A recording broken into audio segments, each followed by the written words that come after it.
Oh, well, we are actually. Are we actually on? Yeah, we are. We're live. We're live. We're doing it live. Oh, fuck. We're doing it live. Fuck Well, not really. I edited it. But all the time, we got a slow fucking week this week, man. Yeah, well, coming back out of the international break. So Yeah, I mean, it's always and then the first game's at FA Cup, so yeah, well, that's it. We had 4 games in the FA Cup. Quarterfinals, yep. We had a couple games this morning, which we'll get into next week, but we'll look at our fantasy for this week and probably comment on it a bit. Yeah. But jump into some gossip for the week. Let's do it. Even that's a bit short. Dude, these guys are like playing football instead of fucking around. Well, it's an international break also goes with what are we doing? Gossip as well. So everybody's taking a break. Yeah, but normally at least some baby mama comes out and just starts talking about, you know, how somebody owes her money. We need Thibaut Courtois to get his fucking big fingers. Surely he's got more. He's got baby mamas out there. I'm doing a deep dive. But look, first update following from last week. So Trent, obviously, you know, making the news, moving to Real Madrid. They put out how much money he was earning. Mm-hmm. Well, Real Madrid and TAA's agent has come out and said that there is no agreement with Real Madrid. And, you know, Trent's now upset about the reaction of the fans. What was he expecting? Well, that's what I mean. What did he want him to be like, oh, well done, thanks for your service, go enjoy Real Madrid, we love you? Yeah, here's a statue? This is what I can't understand. What his reaction to it was like, oh, you know, people.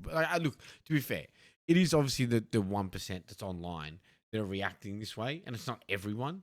Like, obviously, there's disappointment. Not everyone's burning their jerseys, like the people online, which is psychotic, to be fair. Yeah. Like, burning your jersey. One, you paid money for that.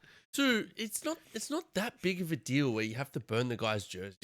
It's not like if he went to Everton, right? Like when Figo went from Barca to Real Madrid. Yeah. Massive, right? That was huge. Totally understand him burning his jersey.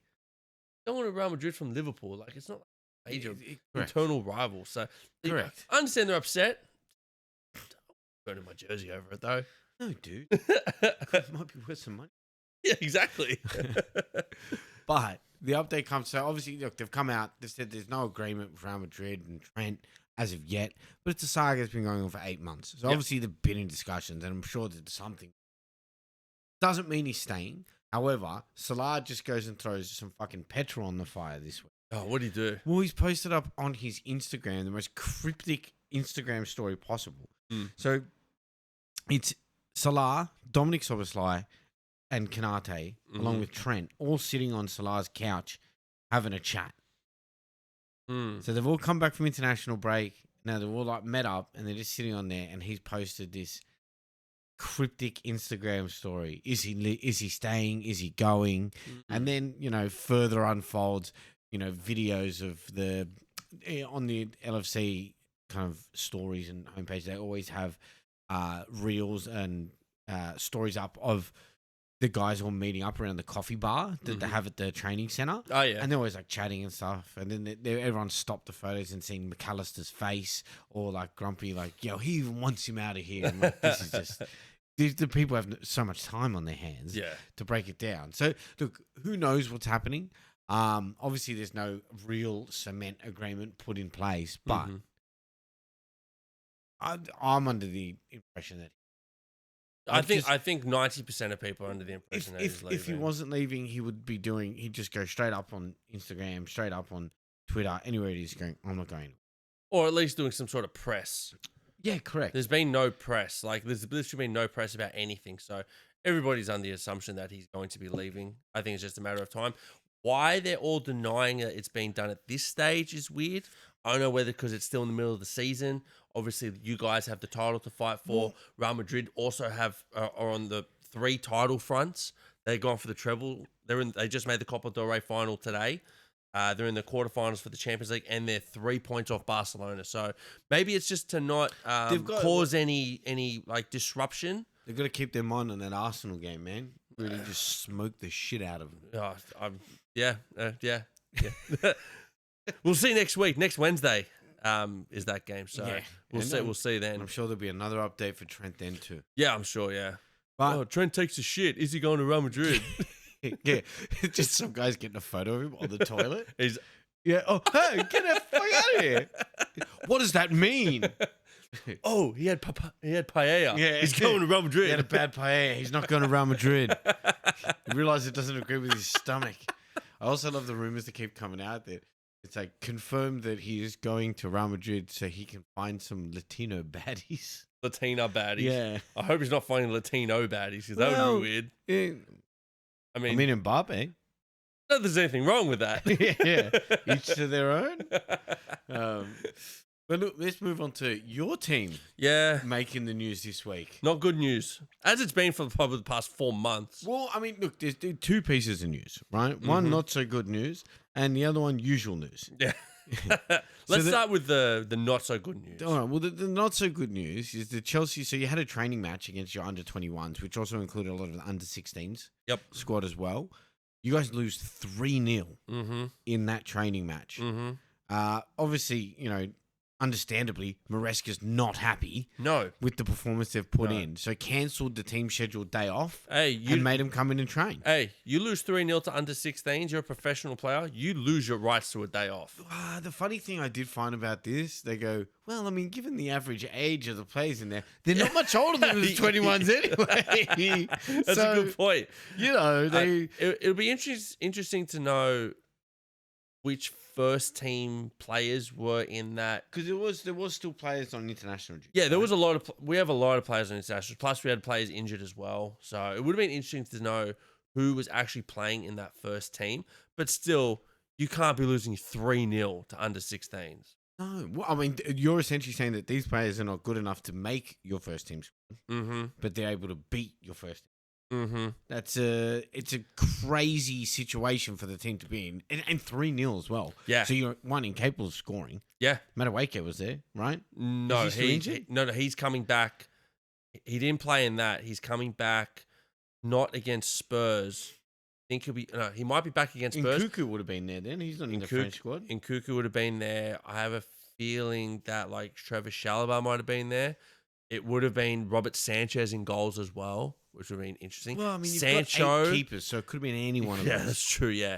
Sancho was probably playing.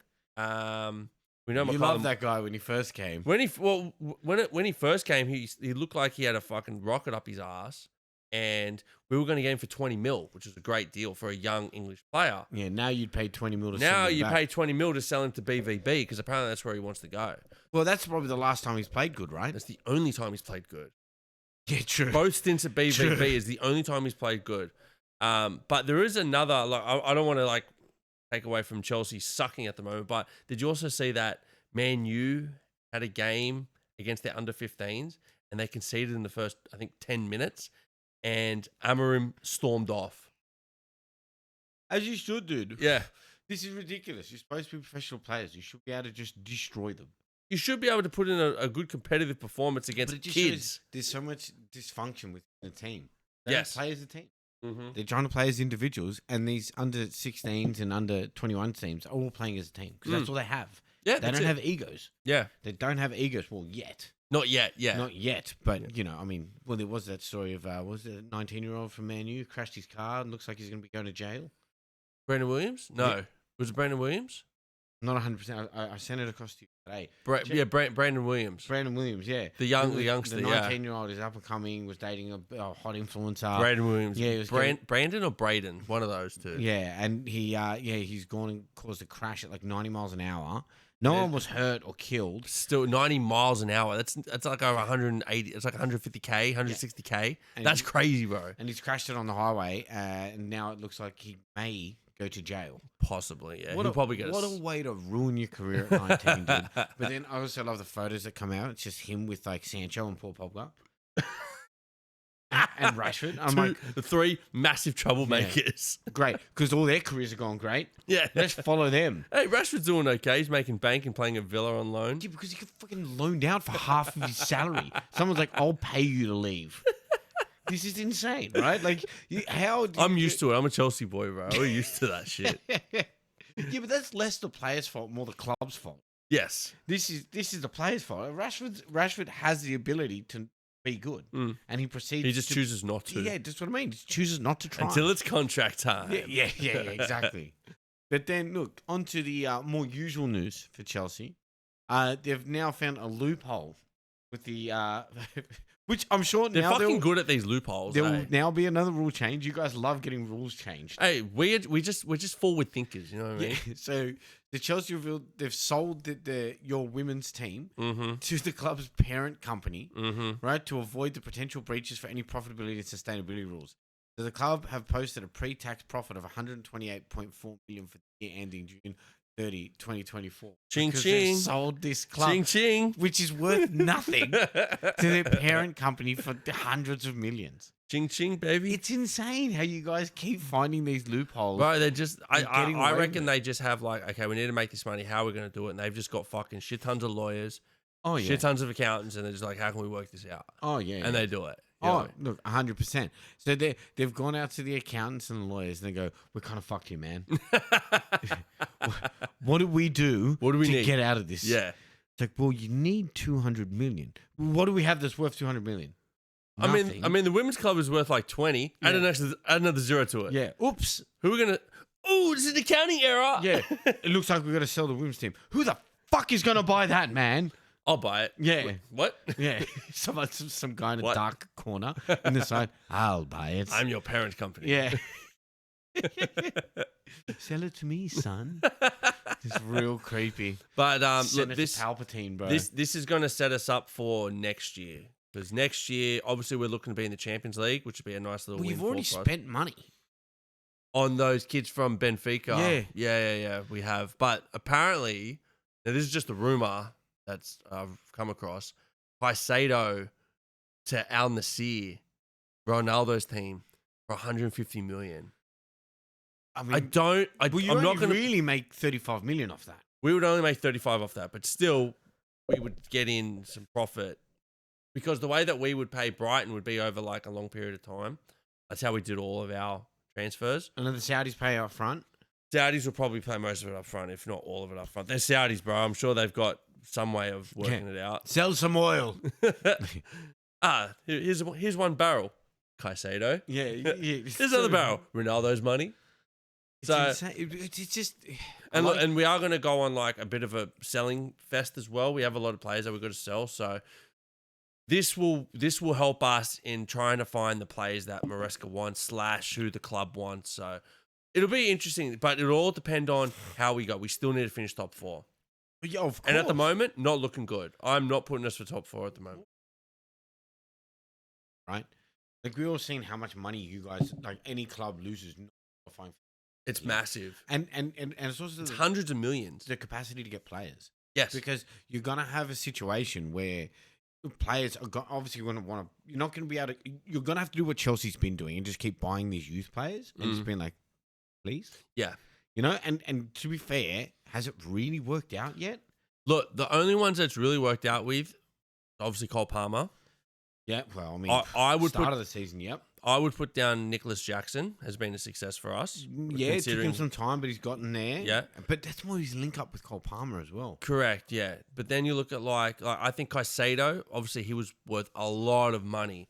But again, him being 22, playing in that role has been really helpful for us. Look, I don't think Enzo, none of our defenders, like I think Colwell was meant to be like, him and Fofana were meant to be like the next year big things. Colwell has gone backwards from last year, and Fofana is always injured. So I would put those 3 down as like our only ones. Out of the fucking 30 signings that we've had, I've got 3 that have been successful. Yeah, but that's what I mean. This is the high risk kind of situation. I guess Gusto as well. Put down Gusto as well. Yeah, he's hot and cold. Hot and cold. He's hot and cold. He did well last year. I think this year with Reece James back, it's kind of stifled him a bit, which is fair enough. But let's go 3.5 out of the 30 signings that we've had. Yeah, look, I still don't think it's the right way to run the club, personally. No. Right? I mean, what do I... Well, I mean... To buy a club. But, I mean, it just seems like a high-risk situation where it could all blow up, right? Well, what they're thinking is... Okay, if we sign these young players for big money, right, and let's say that we need money, you can still sell them at like a profit or close to what we bought them for because they're going to be young with lots of years on their contract. That's their thinking, okay? I'm not going to say that's how it should work. Personally, I prefer Roman Abramovich's way, which is finding good set players, ready players for a decent price. We did it. Well, yeah. We did that with so many players. Like, you look at I mean, stop trying to do all this bullshit where you're essentially just running a business and trying to what it find feels like. loopholes to be able to, increase the amount you can spend. Yep. And constantly spending on these players. To be fair, I mean, you surely don't know every player that's in that professional school in their first team. You couldn't. You couldn't. What do you got? 46 or something now, or 44 in total? Yeah. Like, even out on loan, we're up to, if we're including who's out on loan, we're up to like maybe 50 or 60. It's insane. Yeah. It's I don't know. It seems like a weird way to run the club. It is a very weird way to run the club. Bro, we have, like you said, we have 8 goalkeepers. Yeah. You know what I mean? Like, bro, who has 8 goalkeepers? And none of them are good. Yeah.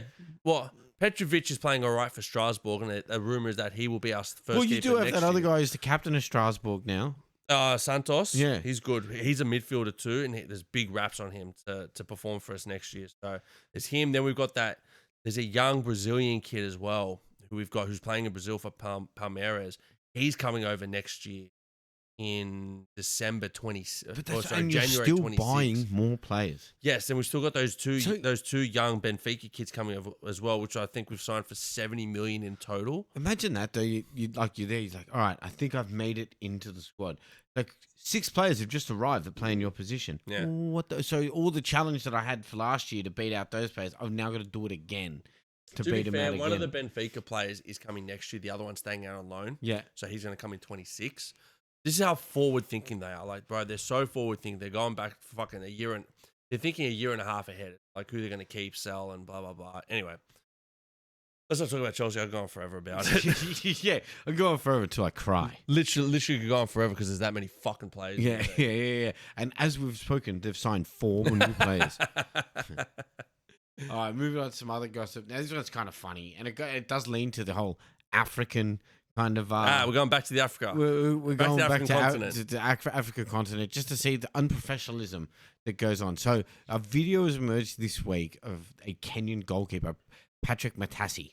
Mm-hmm. So, this is like the most clear video of corruption you ever see. It's him sitting in the back of a car while a man off camera starts essentially going, me and you have always had a good relationship, right? Here's a few things that I need.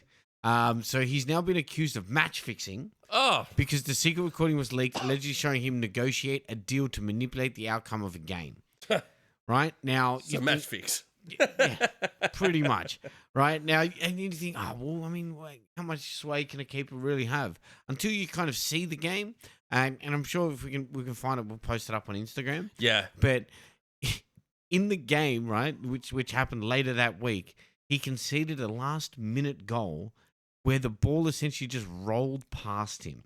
So it was a pathetic attempt. Yeah, it comes in nice and slow, and he does one of those dives. He's like, eh. Yeah, it's like I'm trying, but not really. Yeah, and it's so close. Oh, damn. It's so close, but I can't reach my arms out any further. Yeah. It's like I'm Jordan Pickford, and I have T-Rex arms.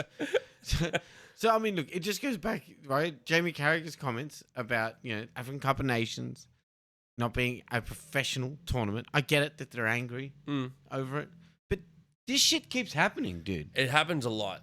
It happens frequently. It does happen a lot.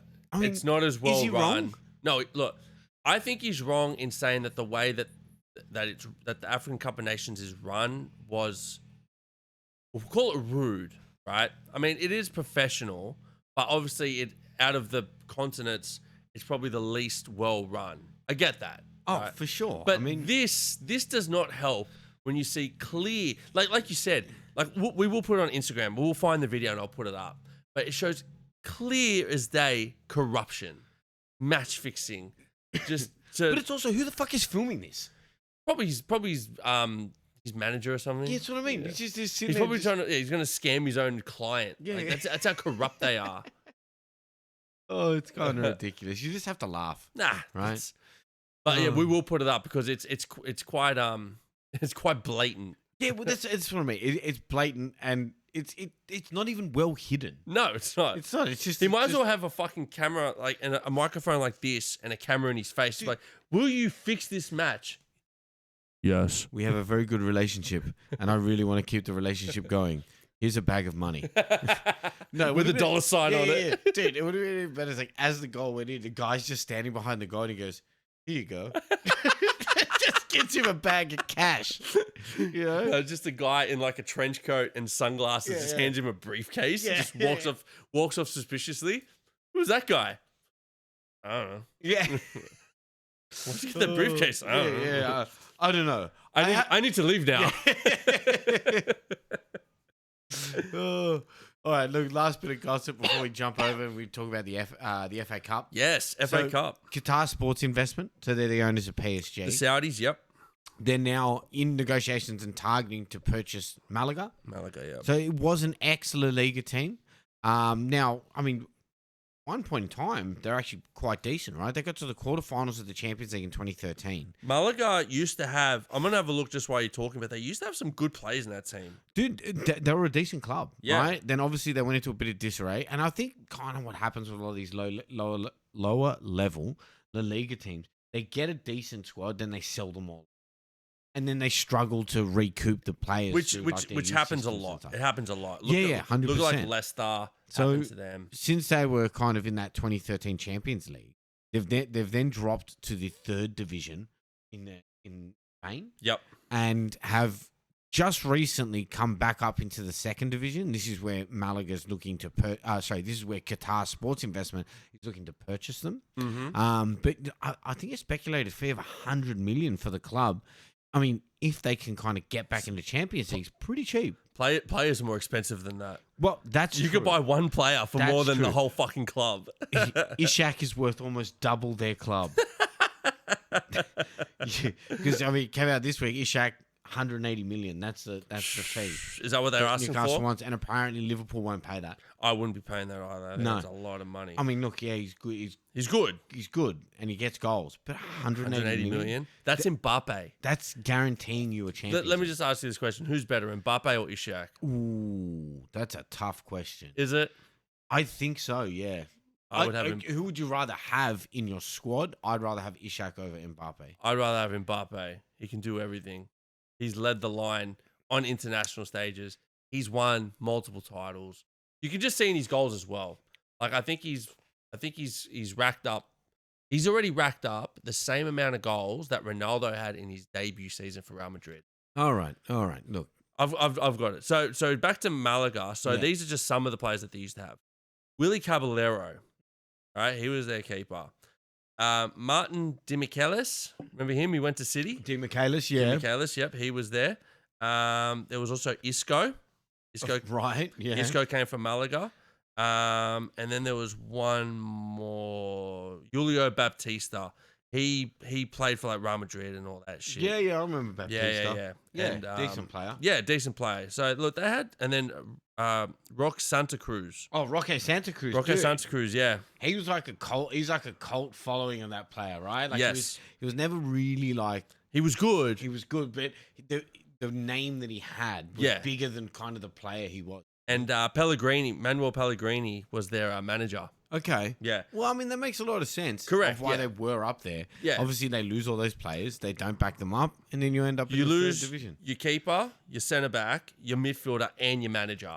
But it's going to ruin any club. Yeah. 100%.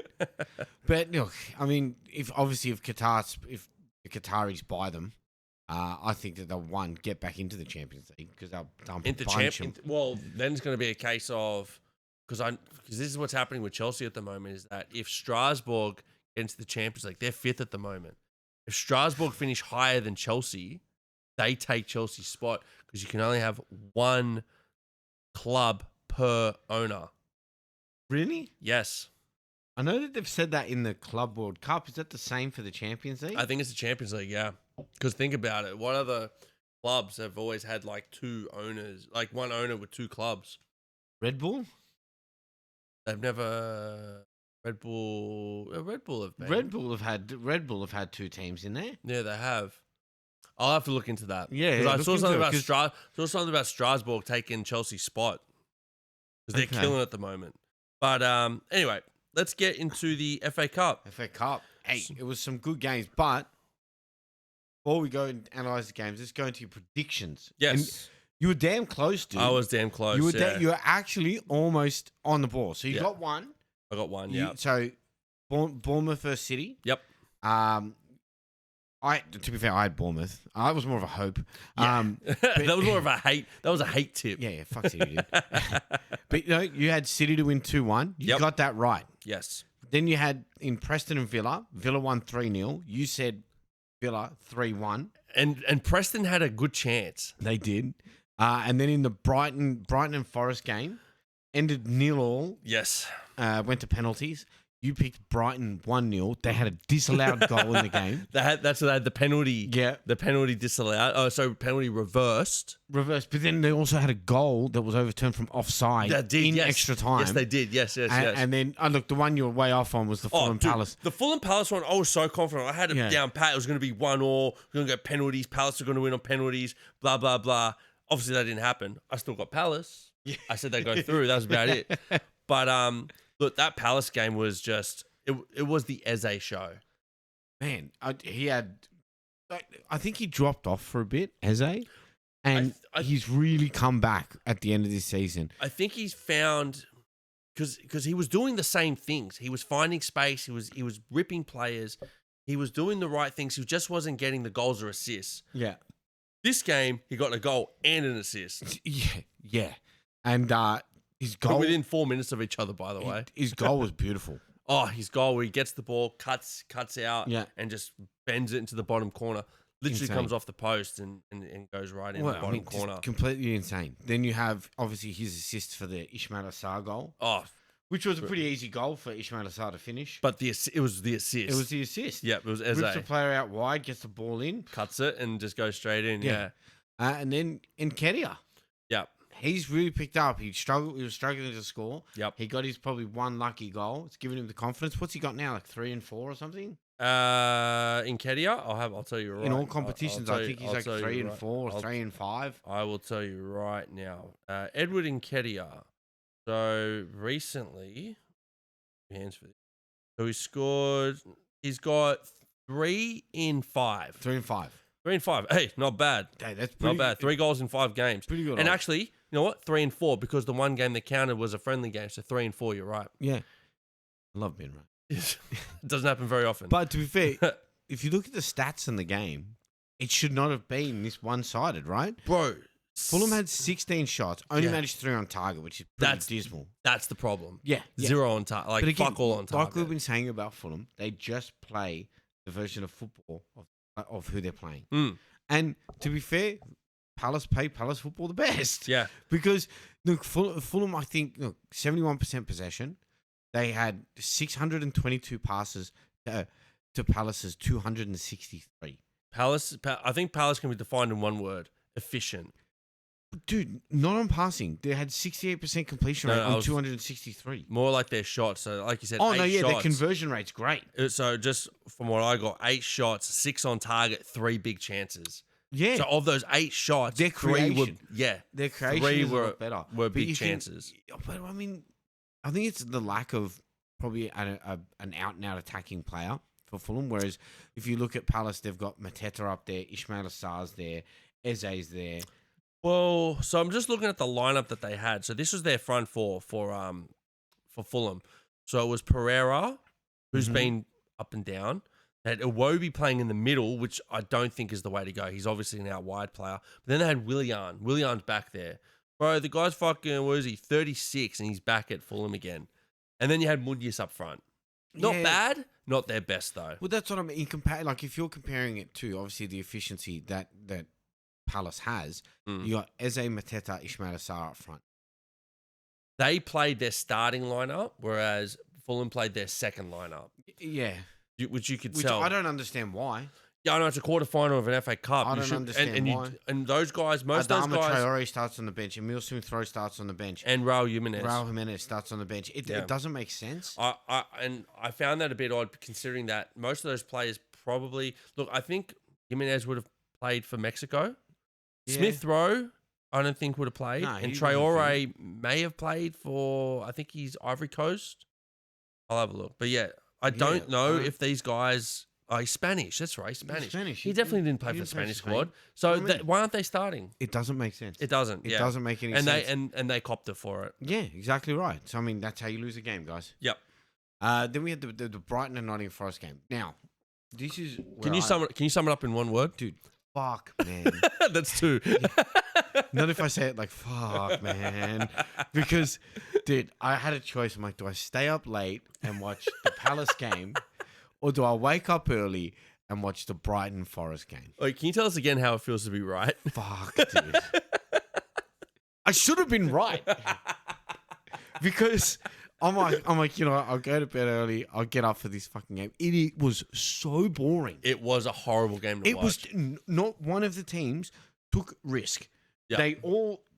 They all just held back. They didn't want to push too many men forward, and they attacked in twos. It was retarded. The first half, I was watching the highlights on Optus Sports. The first half highlights lasted a minute.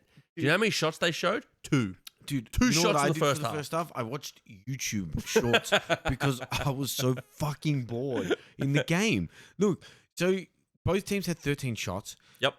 Forest had 5 on target. Brighton had 2. That's bad. The most exciting thing in the 90 minutes was a penalty that got overturned. Now, thoughts. Look, I'm just going to rag on VAR. Well, let's just explain like the actual penalty itself. So I forget who the player was that had the ball, but he gets the ball, runs through. Matoma slides in with his elbow trailing at the back and clips the player's foot. He goes down. Penalty. Ref gives a penalty. Goes to VAR. They overturn it. Now, go. He touched him. He does foul him. Mm-hmm. So is the VAR allowed to say that's not enough contact? Correct. That's exactly what they've said. Yeah. So I'm like, so you're essentially saying there's not enough contact. But how many times have we seen where a player just gets touched, falls down, and they go, there's contact? That happens a lot. Yes. I agree it's not a penalty, right? Yes, I agree it's not a penalty. Wholeheartedly agree it shouldn't be a penalty. It's ridiculous. The guy slides in front of him to try. It's almost like you're blocking a cross and then the guy runs into you and then falls over. I agree. It's not a penalty. But what I disagree with is that VAR can intervene and say there's not enough contact. Or go look at the monitor because he kind of touches him. Yeah. You go, well, you know, the ref saw it in real time, goes, that's a penalty. Now, it goes two ways with this because everyone complained when there was mistakes when the ref made the mistakes, and now we just complain. It's the same thing. VAR has not assisted this. It's just instead of complaining that the ref made a mistake, we're complaining that VAR made a mistake. Well, I think that's a lot of the positives for VAR for the refs. It takes so much pressure off them, and it puts all the pressure onto VAR. But then you're criticizing a computer or like a guy behind a computer. Yeah. And I mean, look, here's the thing. You know, we're going to get into this guy. Joey Barton obviously been very loud on the internet lately with his podcast. He's been loud his whole fucking career. Yeah, I know. It's just now he has Twitter. Yeah, now he's figured out Twitter and podcasting. So he just jumps on there and just says outlandish shit about female pundits and fucking referees. Yeah. But he comes out and goes... why do we have a ref? Why don't we just let the entire thing be done by VAR? Yeah.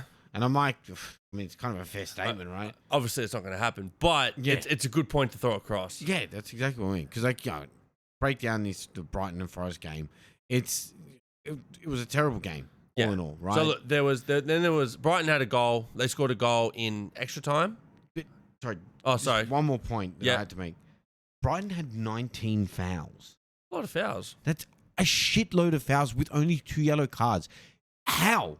How can you commit 19 fouls? Maybe they were well spread across the team. In comparison, Forest committed 10 fouls and got 4 yellow cards. Home ground advantage. They were away.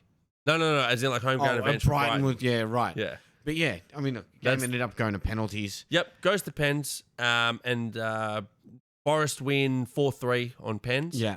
Ryan Yates gets the last one, and Brighton advanced through to the semi-final. Not Brighton, sorry. Forest advanced through to the semi-final. That's how boring it was. We just got who the hell advanced. Yeah.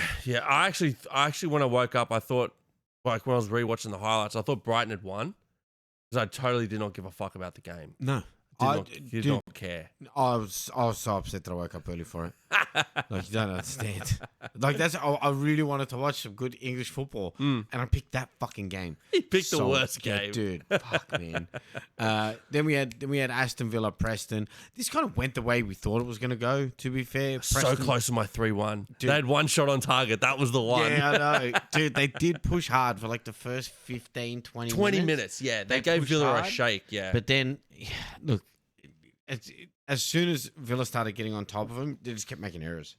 Yeah, they buckled after that. And like, to be fair, like, Villa are a Champions League quarterfinal team, whereas Preston, they're in the Championship. They're coming 14th. They're not even in the playoff. Nah, they're nowhere near it. So they're a mid-table club. Villa's in the Champions League quarterfinals, so it kind of showed here. And then this is what I found funny about it, right? Obviously, everyone's been saying how well Rashford's been playing. Mm-hmm. And, he's revitalised under Villa, and I somewhat agree. I think he's on the ball a lot more. He's beating players, dribbling, and that sort of thing. He is contributing more. This was his first goal. What was his first goal? This was his first goal. So he got 2 goals. Somehow he's taken penalties now. Yeah, off McGinn. Yeah, I think Rashford's a better penalty taker than McGinn. To be fair, it always seems weird. Well, look, he had 4 assists in total.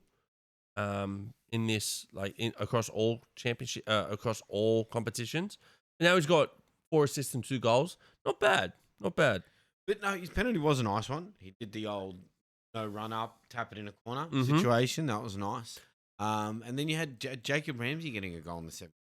Yeah, so look, they scored 3 goals in 12 minutes. It was just a smash and grab. Yeah. And then once that was it, the game was wrapped up. That was it, yeah. Just stopped playing. That's it, yeah. So, well, I mean, like, you look at like their stats. They had Preston had 4 shots on target, 4 shots all game. You're just like, all right, well, if that's how the game's going to go, then yeah. Well, so Villa go through to the semi. Then we had the game, arguably the game of the round for the FA Cup here. Yeah, Man City Bournemouth. I think we knew it was probably going to be the game of the round. Yes. Bournemouth had a point to prove. They were unable to do it. Mm-hmm. However, Haaland missing a penalty. Yep. Well, Kepa saved it straight up. To be fair, like, it was a strong penalty, but perfect for a keeper. Yeah, straight in his breadbasket. Perfect height. Wasn't far enough in the corner. Right in his chest. Yeah. When he caught it. Yeah, and he held it too. Held it straight up. Yeah. Which is, I mean, that's hard, especially for someone who has as much power behind it as Haaland does. Correct. Yeah. Then the ball kind of goes down the other end. Evan Nielsen gets a goal. Yeah, 7 minutes later. It was definitely off the run of play. Like, they weren't. It's not like Bournemouth were putting together good plays and good passes and kind of breaking down the Man City defense. They just whipped the ball in. Yeah. Evan Nielsen got at the end of it. Yep. And then Haaland gets his retribution. Gets a goal. Yeah, he gets it just after half time. And then Marmoush, who's been a great buy for him, gets the second. He's really starting to pick up now. And so Haaland gets his goal in the 49th minute. He comes off 12 minutes later, which we now find out is an ankle injury. Well, he's out for the season, right? Who'll be out for, I think they've put it down to majority of the season. Depending how the season goes, I'll probably rest him for the rest of the season. And then Marmoush comes on. 2 minutes later, he scores off who I think we need to mention, Nick O'Reilly.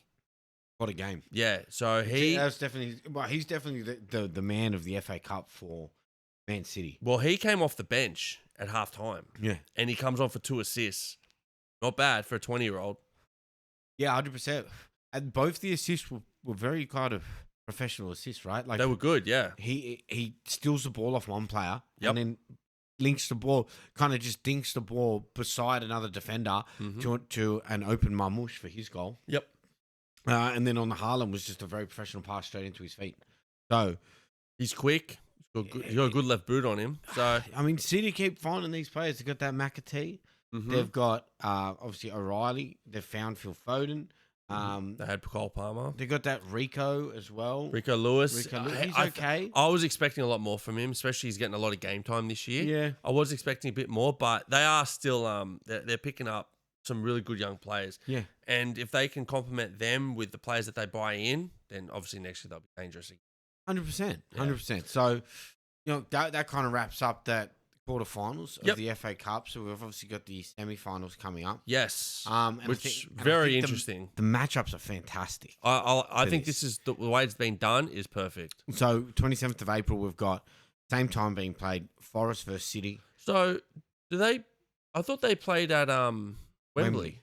Both of them.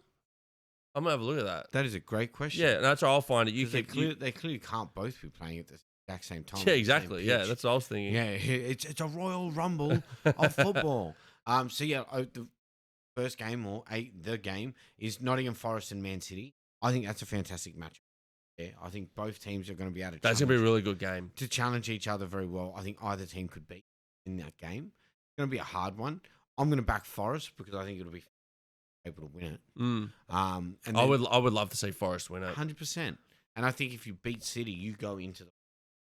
Have you seen the guy? There's a guy in England who put money down on Nottingham Forest to win the FA Cup and to finish in the top six. And he wins like £20,000 or something. Yeah, they're like £25,000. £25,000. Was it 5 or 50? Yeah, whatever it was. Yeah, impressive. yeah, whatever it was. But they've already offered him a cash out of like $5,000. Nah, no way. Nah, no way. Because if they win this and they go to the final, they're going to be favourites. yeah, 100%. I think they'll be favourites. 100%. But yeah, Forest City will be a really interesting game. Hopefully, Forest, because Forest played this morning at 1, so they're on a good little run at the moment. So it'll be real interesting to see how they go. Also, I have looked it up. They both do say the same. They time both say that they're playing at Wembley. at the same time. So there has to be an error. I'm sure they'll fix it Yeah, up. surely. I reckon. I think the way it goes is one after the other. But It would make sense. They'll fix it up. It would So, make sense, yeah. But then the other game being Palace and Aston Villa. Again, another very interesting game. Well, I mean, look, Villa's been in decent form coming into the game, but they've had a bit of an easier run in the FA Cup. Yep. They've obviously still got Champions League as well. Yep. So how much that kind of affects them, because they're going to have 2 Champions League games prior to this. Yep. But Palace is in form, dude. Well, I'm just going through their recent run, right? So they've won their last 6 games in a row, including a friendly. They've won 8 of their last 9, and they've won 11 of their last 13 games. Teams they lost to, Brentford and Everton at home, which they easily could have won. Yeah. So that's Palace. And then you look at Villa, right? Villa at the moment, they've won 6 in a row. They've won 7 of their last 8. Fuck. They're not pushovers either. And the team that they lost to, Crystal Palace. Yeah. So both teams super in form. And to be fair, Forest is in form too. Look, if I'm picking anything, I've got Forest in the City game. That's Yep. maybe from my heart, and I've got Palace in. I would love to see Forest Palace as well. I think City Villa, I think, are the 2 bigger teams out of both of them. Well, right? I mean, they're both in the that would Champions be League. yeah, correct, yes. So that would be the bigger FA Cup final. But I think for like when you want to see smaller teams succeed, you want to see Forest and Palace play against each other. 100%. I would, 100%. and then if either team wins, and look, to be fair, if both teams make the finals, that just shows you how well and how above their weight that they've played this year. No, 100%. Nobody was expecting Forests to be coming 3rd at this stage of the season, and nobody was expecting Palace to be one of the most informed teams at the back end of the season. So, Well, and I mean, no one expected Mateta to score the amount of goals that he scored. nope, No one expected Munoz came out of nowhere. to just get the assists and goals that he gets. So No one expected Chris Wood to have the best year of his career. No, no one expected City to suck so bad. Just shows you how crazy this year's been. Yeah, exactly. But yeah, I'm really looking forward to those FA Cup semi-finals. Should be good. But I thought before we move away from the FA Cup, I've just picked up 9 of the most successful players in the FA Cup. I want to see if you can guess, who some of these players are. You should be able to get some. There's quite a few from your club in there. Yep. So, why don't you rattle a few off and we'll see who you can get. All right, let's do it. So these are the most successful. So they've won the most trophies for a player. For a player, For okay. a player. Well, obviously, if I'm going off my team, so you'd have Petr Cech. Number 2. You'd have Didier Drogba. No. No? Okay, you'd have John Terry. Number 3. You'd have Frank Lampard. Number 9. You would have so that's the Chelsea core. Then you'd have like Giggs. Giggs, number 5. Yep. You would have Scholes. He's number 7. Yep. You would have Rio. No Rio. I got 5 right. So you got 5 at the moment. And then if we're going off, say De Bruyne. No De Bruyne. So no City player. Okay. Let's just say, so Frank Lampard at 9 has 4. Okay. So what more? So I've got 4 players left. Yeah, you got 4 players left. You've got an Arsenal player in there. So You got 2 Arsenal players in there. I'll say Thierry Henry. No, I don't think so. Tony Adams. no. Ooh, More recent. Giroud. No. Let's go with it. Oh, Walcott. No. Is it around that team? Well, I mean, he played for a few. an Englishman Yeah, that was for Arsenal, and you got a Dutch player. Bergkamp. Bergkamp is number 8. Number 8. Okay. And then an English player. What about Wayne Rooney? No, Wayne Rooney. Okay. So an English player for Arsenal. Not Ox. Older than that. Older than that. Yeah. Oh, so like around Henri's time. Well, so he's won 4. Yeah. So 1993, 1998, 2002, Wow. and 2003. So quite old. Also played for England. One of the legends of England. No. Seaman. David Seaman. Ah, Yep, yes. got it. That's number 6. My second favorite drink. Yeah.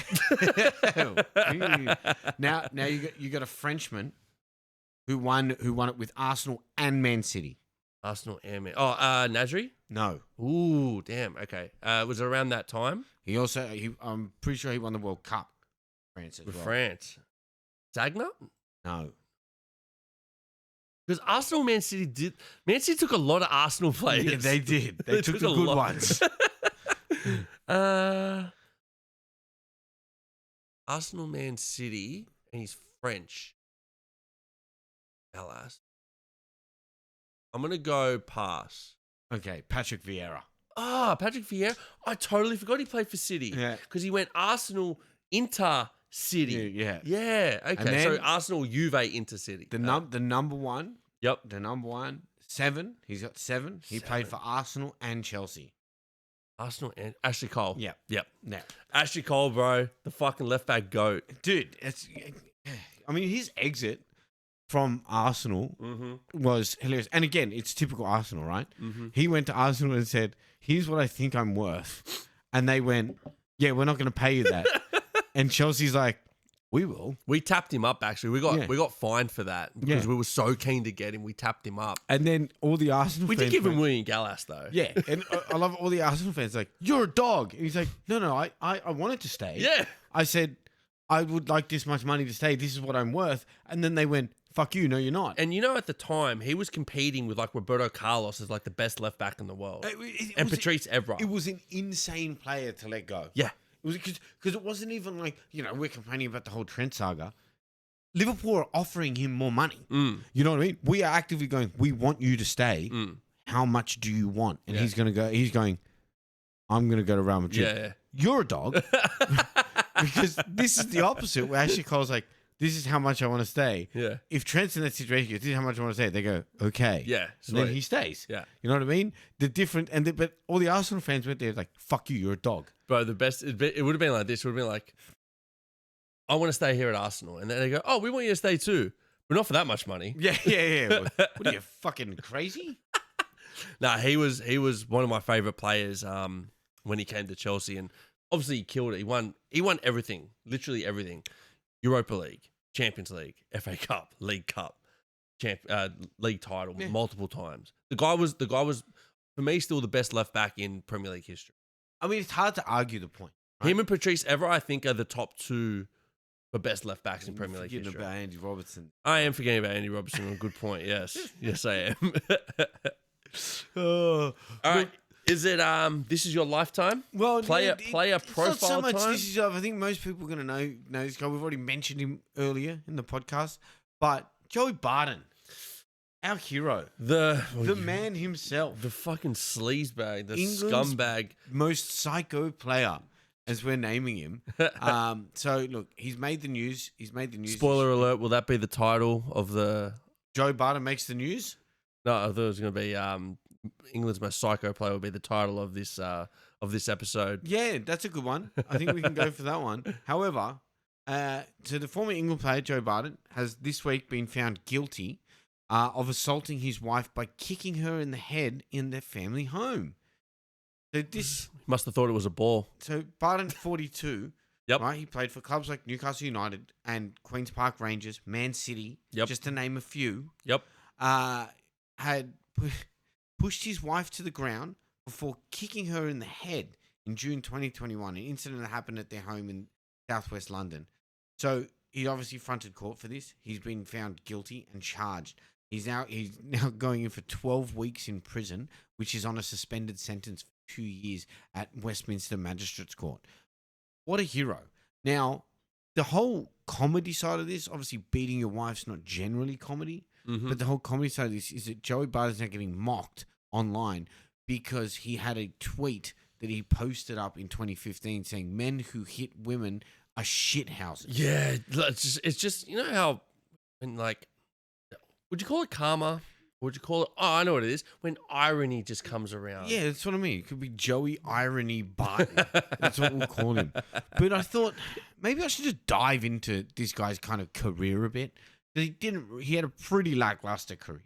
There's not a lot of trophies. Look, I'm looking at his career, right? Look who he played for. So he played. He was a Man City junior, right? So he had 125 games and 14 goals with an asterisk next to it because it may be a little bit inaccurate. Then he went to Newcastle. He had 84 games, 8 goals. Not anything to shout about. No, you know, one goal every 10 games. not at all. Then he went to QPR on a free. Now this is the season when. Is this the season? Was this the season when he decided to go spastic in the last game against Manchester City and started kneeing and he punched Tevez? And I've got a few. I've got a few of his in-game kind of antics here. Oh, good. So he tops this, is most famous for his bad. So this is what he's famous for, right? His bad boy image, and it really showed on the pitch, right? Yep. So after hacking Paul Green during a game between Man City and Doncaster Rovers, he started a 10-man brawl on the pitch in which his manager, Kevin Keegan, quite a respected manager, had to blast him post-match. Then another incident in which his temper boiled over in 2004 at a Christmas party where he stubbed a cigarette out on a City youth player named Jamie Tandy's eye. That's fucked. Yeah. Nice. He was docked 4 weeks' wages amounting to £60,000 and charged with gross misconduct. Did Jamie Tandy get that money? Because I think he deserves that money for getting a cigarette put out in his eye. He put a cigarette out in his eye. Fucking poor cunt. This poor kid's like, I just want to play football. Oh, this is Joey Barton. Yeah. Yeah. Shit. Puts it out. So then he had many run-ins with fans, but proved to be a difficult character for his teammates. His City career effectively ended in 2007 after a fierce training ground fight with Usman Darbo, which left Darbo with head injuries and a detached retina. Why is he fucking with people's eyes? Dude, I don't know. So he's got a former teammate, a youth player, and his wife. Yeah. He's fucked all their faces / eyes up. Yep. Okay, this guy has a clear problem. Yeah. Also, I like how you put in there the former one-cap England international. Yeah. One game he played. Yeah. So clearly you weren't that guy. No, dude, he's never been that guy. You were just a psychopath. Yeah, he is, and he still is a psychopath apparently. Beating your missus at your family home, kicking her on the floor. That's insane, dude. Yeah. And then probably arguably the most significant Premier League match in history was in May 2012. So while he was at QPR, he caught Sergio Aguero with a high knee before clashing with Vincent Kompany in Manchester City's famous 3-2 comeback win to steal the title. Yes. This is obviously, was it Gabby Agbonglahor or someone that was there on his team at the time? Now, he's already got it into an altercation and he threw a punch at one of the players on the pitch. I think it was Tevez. Yeah. And then I think he hit Tevez, yeah. And then they've come up to him and said, the captain said, look, listen, if you're gonna, because they already knew he was gonna get red carded. Yeah. They go, just take one of them with you. Yeah. With the intention to say, get them to swing at you so someone else gets red carded. That's when he just walks up to Aguero, and just knees him straight in the thigh, and then throws a punch at Vincent Kompany. Yeah, bro, proper psychopath. Insane, dude. It was funny because in that time it was 1-0 up to Manchester City. Then this happened. Everybody thought, City's going to run away with it and they're going to win the title. Lo and behold, QPR actually played better without Joey Barton on the pitch. Yeah, of course they would. They're like, whoa, the game's not stopping every 2 minutes because this guy's kicking people. It's insane. Oh, fucking hell. But one more before we kind of move on from Joey Barton. Yep. Now, it came out this week. Now, we all know the Sidemen. They're obviously YouTubers and all that type of stuff. They put on a charity match every year to raise money for charities including BBC Children in Need, Brightside, and M7 Education, which are all, big charities with. Hey, now they put it on a week before the Carabao Cup final. They raised £4,733,000 and $4. Nice, right? However, Joe Barton, £5 million. That's good. That's good. It's hard to argue. They sold out the stadium, right? And they sold it out in hours. That's good. It was a 9-all draw. Oh, that's awesome. Let's just say the skills. Is that the one where it's like speed? I show speeds in it. Yeah. What's Angry Ginge is in it. What's the other YouTuber's name? The streamer. Kai Sanat was there. I saw him there too. So they're all in it. Yeah. None of them are really great at football. It's a charity thing, right? It's for charity, right? So they sold it out. They almost made £5 million. Now this is Joey Barton's reaction. Right, so he's reacted to a video on Twitter of the winning penalty by writing, "How is Wembley rented out a week before a League Cup final for the retard?" Oh my god! He's the epitome of let's not think, I'll just speak. Oh my god! Is he serious? Insane to me. Oh, what a fucking it's insane to me. It's like giving. When you get the Instagram reels and it's clearly a handicapped person that should not have the ability to be going on the internet. Yeah. And then they're like trying to pretend to be Power Rangers and stuff. That's him. Except he tries to pretend like he's a pundit. Right. And he just says, because this is the same guy that went there and started saying, I drive a car, but I can't commentate on the F1. And that's in response to women commentating on football. Oh, okay. Okay. I see where you're going with that one. Yeah. Yeah. He's look, he's outspoken. I respect that. But you know who else is outspoken? People with Tourette's. Okay? Because people with Tourette's say this shit. They walk through the airport going, I have a gun. And everyone that goes, is Joey Barton, yeah. He has Tourette's. But he doesn't have Tourette's. No. He's just a fucking idiot. He's just a fucking psychopath. Yeah. He he should not be anywhere near anything to do with media or social media. No. Anybody that gives him a platform to say what he needs to have their head checked. Well, I mean, this is also still the guy that mooned all the Newcastle fans, right? You know what else he used to do as well? He used to try to make fun of Zlatan. So after QPR, he went to Marseille to get out of England, right? He went to Marseille on loan. In his first press conference or his second press conference, he starts to talk in a French accent. Oh. Dude, you've been there for a day. You don't have a French accent. Then he tried to bully Zlatan Ibrahimovic and started making comments about his nose. Yeah. And he's like, oh yeah, big nose. And Zlatan goes, yeah, same size as my dick. And you're like, Joey, just stop. Right? Please stop. You were not on Zlatan. You were nowhere near a Zlatan. Don't try and fucking big up Zlatan Ibrahimovic, okay? So he's just a fucking pest. He's a piece of shit. He's an ex-Premier League player who got moved around from club to club, had a semi-successful career, 0 trophies, 1 England cap. Dude, just go hide in your hole and have your sexist/racist remarks to yourself. Yeah, go beat your missus in peace. Yeah, exactly. Yeah, just keep it out of our limelight. You're wasting precious podcast time. Well, why don't we jump into our fantasy league teams? Or do you want to do round 31? Why don't we do our tips after? All right, let's do that. Right, we'll get into kind of where we're at this year, then we'll put our tips for because we've got kind of 2 rounds to cover next week. Next week is going to be full of games. Oh yeah, 100%. So look, here's my team for the week at the moment, and to be fair, after 3 games, I'm actually doing okay for once. Yeah, we'll see what happens by the end of it. But look, Sells in goals got 8 points. Fantastic result. So you didn't make any trades, right? I did. I made 1 trade. Oh, you did make a trade? I took Beto out of my team and I brought Mateta in. Great move because Beto had great upside and it led to nothing. Led to 1 goal, I think. Dude, he scored 4 in 5 games or something, or 5. When David Moyes first got in, When he first got in, I thought, well, I better put this guy in. I put him in. He got 1 goal against Man U. And then proceeded to do nothing. Except miss one-on-ones. He proceeded to just miss the goal. He missed so many one-on-ones. What a fuckwit. So, yeah, I'm on 15 at the moment. We've got Sells in there.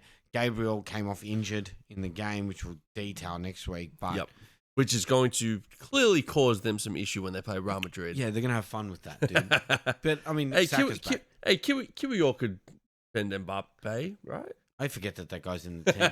The only good thing about him is he's missing some kind of twerking champion. I love that for him. Yeah, good for him. At least he's got something happening. None of the Arsenal fans do, that's for sure. But yeah, look, I'm on some good points. We'll see where I end up for next week. Nice. Here's yours for this round. You're on 11. Yeah, look, the only thing I'm upset about is that obviously I would have taken the automatic 8 points because I got Sells on my bench. Ooh, yeah. Right, but I do have Henderson playing against Southampton. Now, if they keep a clean sheet, I'll get double with Henderson and Munoz. But look, I got Semedo kept a clean sheet, and then I had Bruno who didn't do shit today, and Gibbs White who kept the clean sheet but didn't do anything. So, and we've both got Salah as captain. Salah's captain, I think, was pretty straightforward. We'll see how the rest of my team goes. I think I have too many Bournemouth players in my team for now, but I do have 2 trades coming up for next week. So I'm going to wait until these games get done, and then I'll make my trades for next week, Friday afternoon. Perfect situation, my dude. Yep. But before we'll sign off, why don't we just throw our tips up there? Yeah, because like you said, we've got games today, tomorrow, Friday. That's round 30, and then Saturday is round 31. So we've got to get our tips in now. Yeah, well, that's it, right? I mean, I wish I could wait and just hope that no one gets injured and that type of thing. Yeah, look, we're just backing off what we think is happening now. If we do any late changes on our tips, we'll just whack them up on Instagram. Yep. Check them out there. Yep. But match day 31, so the first game we've got Everton and Arsenal. Yep. I've gone a draw in this. I have also gone draw based off the fact that Everton still haven't been defeated yet. They haven't played you guys yet. Correct. Also, they're at home, and now Gabriel's out. Plus, Arsenal have the Real Madrid game. And do you even think that they'll play Saka? I don't think no. Saka, I think will get 30 minutes. Any normal manager would not do that. Normal manager. As we've seen, Mikel Arteta does not understand. He likes to outthink himself. Yeah, he's just like, we can win the Premier League still. Dude, just focus on the Champions League. It's your best hope. That's it. And just, hope for the best. No, I think Saka will get 30 minutes just to get him warmed up for the Real Madrid game because he came back today and scored, which was nice for Arsenal. But look, I just think with too many games, plus with the Champions League coming up, I'm going to go draw. Well, we've both gone draw on that one. Then we've got Ipswich and Wolves. Yep. I've gone Wolves in this one. Yeah, I've gone Wolves as well. Look, Ipswich are 6 or 9 points. They're I think 9 points away from Wolves, which means they're out of relegation. Wolves had played an extra game, but Wolves win this, they're essentially safe. Pretty much, yeah. So Wolves will be pushing to win this game, kill off any chance of a comeback for Ipswich. And is Cunha back? Cunha, maybe.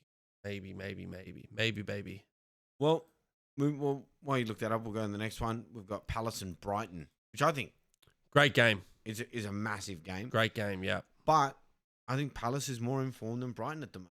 Palace are more informed than Brighton, but they do have a lot of games.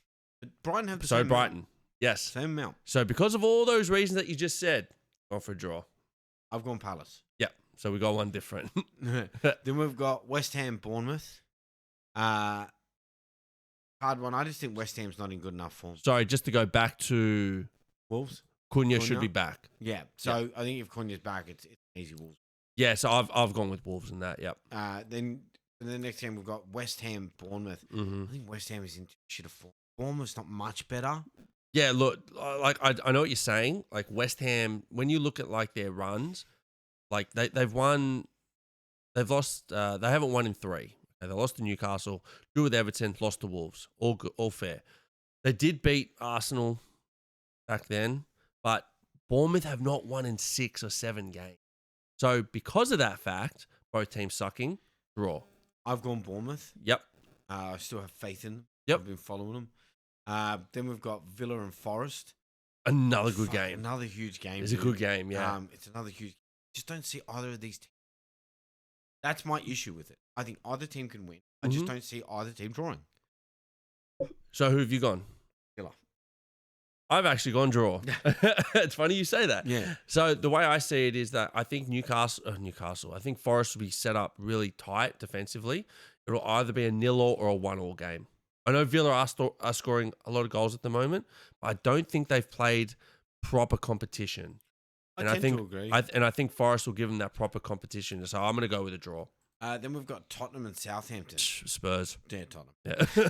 Just leave it at that. Then we've got Brentford and Chelsea. Now, tough game. I'm going to stick with my team blindingly. It should be a draw, but I'm going to go with Chelsea. I've gone Brentford in this. Yep. I've gone Brentford. That's fair. Whistler's on fire. And Mbeumo's dropped off a bit, but still gets assist. And Mbeumo's still there, you know what I mean? Look, they haven't been too flashy at home recently. They actually haven't won a home game since December. But Chelsea just aren't playing like a team that you can back. Under 21s and 2 games in a week doesn't make it easy. No, exactly. So obviously I'm going to stick with Chelsea in this one. I think it's a 50-50 game. I think a draw will probably be most likely. But I'm just going to stick with Chelsea. Then we've got Fulham and Liverpool. I've gone Livo. Look, Fulham, that FA Cup game was terrible. Then they lost again today to Arsenal. Mm-hmm. So I can't see getting any better considering you guys are pushing for the title. Well, that's the thing. I think it's one of those things. If we win our next games, you've shown it up. Yeah. So Liverpool in that one. Yep. Then we've got Man U versus City. Massive game. Now, look, this could be a good game for an upset, but Man U just do not have. If Bruno Fernandes doesn't score, they got nothing. Yeah. Like actually nothing. As we just saw. Yeah, which they played today. They had 23 shots today, could not score, and Bruno Fernandes was big part of that. Dude, their striker has less goals than their center. Dude, the best is he has less goals and assists than Edison, the goalkeeper. Yeah. How does a goalkeeper have more goals and assists than a fucking striker? Yeah. Crazy, bro. It's ridiculous. So, look, because of that, man, you just aren't playing well. City are still pushing for top 4. I'm going to go City. I think Marmoush starting up front is going to be... Well, just a spoiler alert, I'm putting Marmoush in my team once I get my second trader. I just got to work out how to do it. Oh, yeah, look. If I could do it, I'll do the same thing. Man. Yep. So, yeah, we're both gone City in that City, one. yep. Then, final game of that round, we've got Leicester and Newcastle. Newcastle. Yeah. Any Southampton Leicester game is the complete opposite of whoever they're playing. I'm all over. Well, because the thing is, it's just like, you know how you can make big money? Pick who scores for Leicester. Bro, pick a striker. They're paying like $5 to get a goal. It's ridiculous, dude. Because it's so shit. But that's pretty much, that sums up their whole season. Yeah, for sure. Yeah. So, look, until next week, man, we've got plenty of football to talk about. Hopefully some gossip, stupid. Look, to be fair, if we don't have much gossip, not a bad thing because we've got 20 games to get through next week. And also we've got a bit of Champions League. We will have the first leg of Champions League too. Yep. Fuck, we've got 24 games to get through. It's massive. It's massive. So everybody get ready for a big episode next week. Listen to us talking all of our opinions about shit. All right, thanks everyone. Peace out. Thank you.